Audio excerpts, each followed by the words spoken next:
a forest across a saint. In the heart of medieval Tuscany, where vendettas ruled and honor was written in blood, there rose a man who would trade vengeance for mercy and power for peace. This is the story of John Gualbert, a nobleman, a warrior, and a seeker, who became a saint not by conquering men, but by conquering himself. His journey began with a sword in his hand and ended with a cross on his shoulder, echoing through time as a testament to the fire of forgiveness and the power of divine calling. Chapter 1: Blood in Florence. The streets of Florence were restless with pride and vengeance in the early 11th century. Nobility ruled with sharp tongues and sharper blades. Among the great families of the city, the Gualberti stood tall, their banners flying high over tiled roofs and ancient towers. Born into this world of honor and ambition was a young noble named Giovanni Gualberto, heir to wealth, influence, and the silent expectation that he would uphold the family's power with an iron hand. John's youth was filled with the rigorous training of a knight. He learned to ride, to fight, to calculate his enemies' moves before they made them.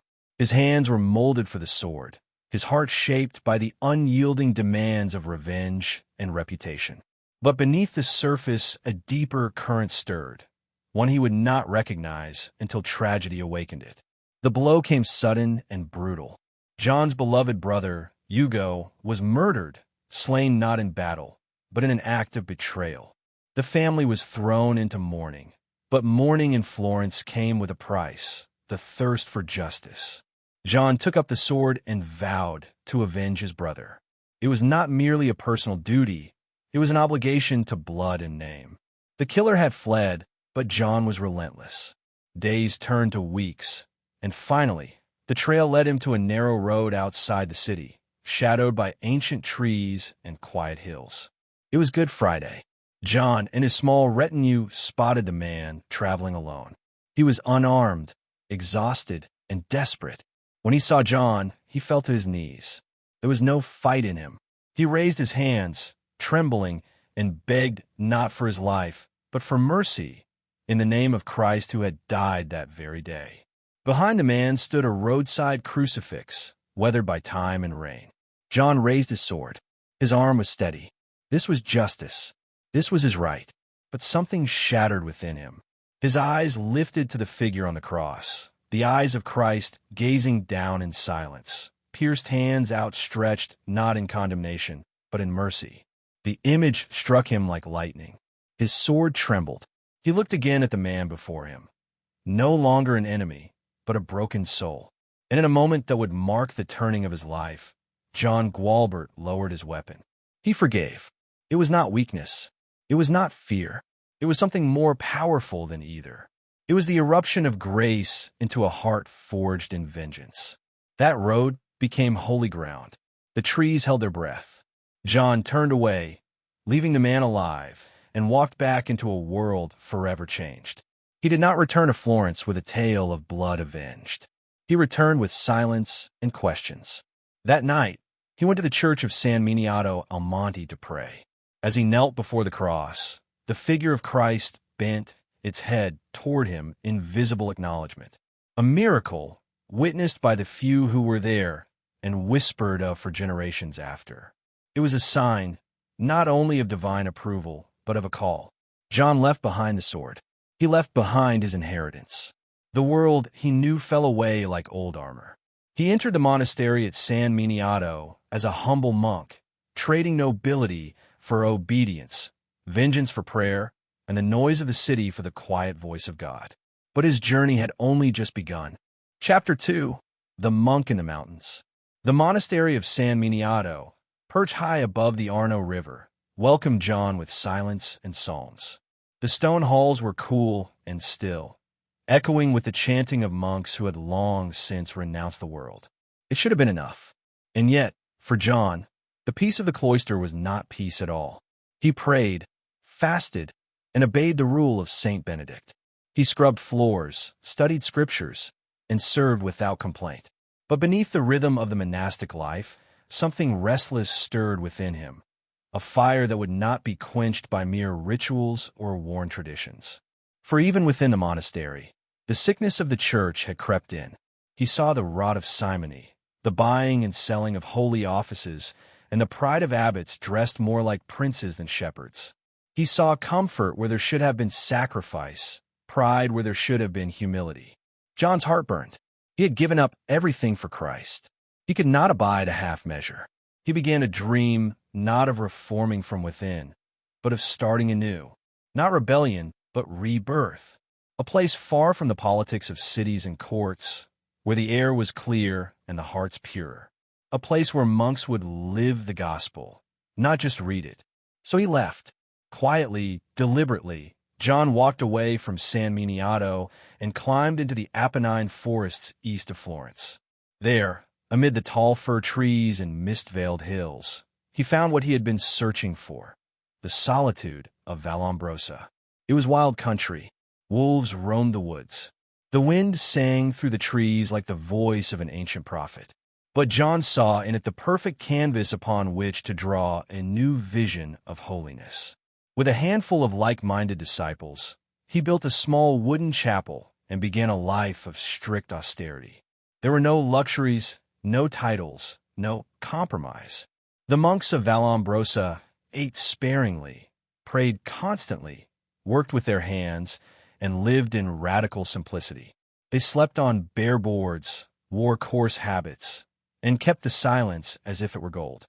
But they were free, free from corruption, free from the noise of the world, free to give themselves wholly to God. And something extraordinary began to happen. People came, not nobles or politicians, but seekers, men drawn by the flame of authentic holiness. They found in John a leader unlike any other, fierce in discipline, but radiant in mercy. He was a warrior turned abbot, a knight of the soul. Soon, the forest was alive with chanting. Trees gave way to cloisters. The name Vallombrosa, Shady Valley, became a beacon of reform across Tuscany. John's order grew, and with it, his challenge to the church itself. He demanded that bishops and abbots be chosen for virtue, not purchased with coin. He called out simony from the pulpit, naming the sin aloud when others trembled to speak. He did not fear excommunication. He feared only one thing, offending the will of God. Rome took notice. So did corrupt clergy who saw in John not a monk, but a threat. They tried to silence him with bribes. He refused. They tried threats. He smiled. He was no longer the young, noble, seeking revenge. He had found a sword greater than any steel, the word of God, burning in his chest like fire. Despite opposition, the Vallombrosian Order was officially recognized. Monasteries sprang up across Italy, all inspired by the purity and power of John's original vision. He had not just walked away from corruption. He had carved a path others could follow. And still, he lived simply, always remembering the road where he forgave. For him, holiness was not built in stone, but in surrender. In the deep forest, where wind and pine became his cathedral, John Gualbert forged a revolution with silence, prayer, and unshakable purpose. The warrior had become a prophet, and the mountains echoed with his vow to serve only Christ and none other. Chapter 3, The Fire That Tested. Not all revolutions are won with swords. Some are won with flame and faith. By the time John Gualbert's name reached the heart of Tuscany, he had already become a symbol of purity, defiance, and reform. His monasteries multiplied like seeds cast upon fertile ground, and the fire of his vision spread among peasants and princes alike. But not everyone rejoiced at the light, for where there is light, the shadows stir in protest. At the center of the storm stood a powerful bishop, Pietro Mezzabarba of Florence. Corrupt to the bone, wealthy beyond measure, and installed not by merit but by silver coin, he ruled his see like a tyrant. John spoke out against him publicly, denouncing the shame of his appointment and calling for his removal. The bishop raged. He accused John of heresy, insubordination, rebellion against Holy Church. Threats mounted. Enemies crept in the dark. And still, John stood firm. It is not rebellion to speak truth, he declared. It is rebellion to trade the things of God for gold. One day, a spark ignited the fire, literally. To test the innocence of a Vallombrosian monk, Peter Igneous, a friend and disciple of John, the authorities demanded an ancient trial by ordeal, the Judicium Ignis, the judgment of fire. Before a massive crowd in Florence, 2 walls of blazing flame were raised, 12 feet high and long as a street. Peter was to walk through the center. If he emerged unharmed, it would be taken as proof from heaven that the Vallombrosians were true and the charges against them false. It was madness. It was theater. It was a trap. But Peter agreed. And John fell to his knees and fasted. The entire community of Vallombrosa joined in, praying with such force that the forests themselves seemed to hush in reverence. Then the day came. Florence gathered, shoulder to shoulder. The bishop's supporters jeered. The common folk watched in awe. The flames roared, dancing with fury and mockery. And Peter Igneous, clad in simple robes, barefoot and silent, stepped forward. He crossed into the fire. The crowd gasped. The heat was unbearable. But Peter walked, calm and untouched, as if the flames bowed in reverence before him. On the other side, he emerged unburned, not a hair singed, not a mark on his skin. The people erupted. A miracle witnessed by thousands. God had spoken. Mezabarba was disgraced and later deposed. John's mission was vindicated, not by politics, not by violence, but by the searing, holy judgment of fire. It was the turning point of a movement that could no longer be ignored. Even Rome bent to listen. But John, true to his calling, returned to the mountains.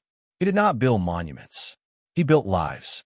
He guided souls, comforted the poor, tended the sick, and lived in the same humility he demanded of others. When praised, he deflected it. When challenged, he replied with the gospel. His greatness was not in the fire, but in the heart that remained gentle, even when the world raged. And through it all, the miracle of the fire remained etched in the memory of the people, that a monk could walk through flames and not be burned, because his soul had already been forged in a greater fire, the love of God. Chapter 4. The Last Battle of the Soul. Years passed, and the forests of Vallombrosa whispered the stories of a holy man whose flame had not dimmed.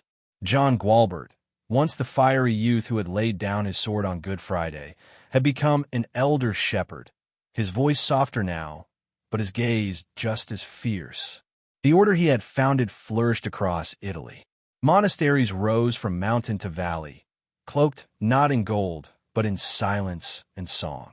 His monks taught peasants to read the scriptures, healed the sick, and defended the poor from corrupt lords. And everywhere, the name Vallombrosian became synonymous with truth, austerity, and unwavering faith. But John knew that even the holiest of lives must one day face its final hour. In his old age, his body grew frail. The once straight spine bent, and the hands that had once gripped a sword now trembled as they held the chalice. Yet his mind remained sharp, and his prayers deepened into something almost otherworldly. He would speak long hours with the Lord in solitude, sometimes weeping, sometimes laughing, always listening. Then came his final test, not of fire, but of surrender. A terrible sickness swept through a nearby town. Pestilence, fever, death. His monks were afraid, unsure whether to leave the safety of their cloister. But John, wrapped in nothing but a woolen cloak, took his staff and descended from the mountain. I did not found this order so we could hide from suffering, he told them. We were born in fire. Let us bring light where there is darkness. He walked among the dying. He anointed their foreheads, held their hands, and whispered the psalms as they passed into eternity. He gave what strength remained in his old frame until there was nothing left to give. And when the sickness found him, as he knew it would, he did not resist. Laid upon a rough cot in the monastery of Passignano, his breathing slow and shallow, John smiled. Around him, his brothers wept. They asked for one last word, one last charge from the father of their order. He opened his eyes, bright, clear, unwavering. Love justice, he whispered. Hate what is false. Forgive freely, and serve Christ alone. With those words, he fell silent. And in the hush that followed, a great peace seemed to fill the room, as though heaven itself had leaned down to carry home its warrior monk. It was July 12th, in the year of our Lord 1073. They buried him simply, as he had wished. No marble tomb, no ornate carvings, only earth, stone, and a cross. But miracles followed. The sick who visited his grave found healing. The troubled found peace. Pilgrims walked for miles to pray where he had rested. And in time, the church, recognizing the fire that had burned so brightly in him, declared John Gualbert a saint not for visions or ecstasies, but for the courage to forgive, the strength to begin again, the audacity to believe that holiness was not for the powerful, but for anyone brave enough to walk through fire and come out shining. The story of Saint John Gualbert is not only a tale of fire and forgiveness. It is a beacon for every soul seeking light in a world of shadows. His life reminds us that justice can be gentle, that truth can walk barefoot, and that even in the deepest wounds, the mercy of God can bloom. He did not seek greatness. He simply followed Christ. And in doing so, he became a flame that still burns. Through monasteries that continue his mission, through prayers whispered in the silence of forests, and through hearts that dare to forgive. May his example inspire us to choose the higher path, even when it costs us everything. Thank you for listening, for walking this journey with us through history, faith, and wonder. If this story touched your heart, we invite you to explore more lives of saints and heroes of light. And, as always, thank you for watching our videos. May peace be upon you, and may the fire of the Spirit guide your path. Until next time, God bless you.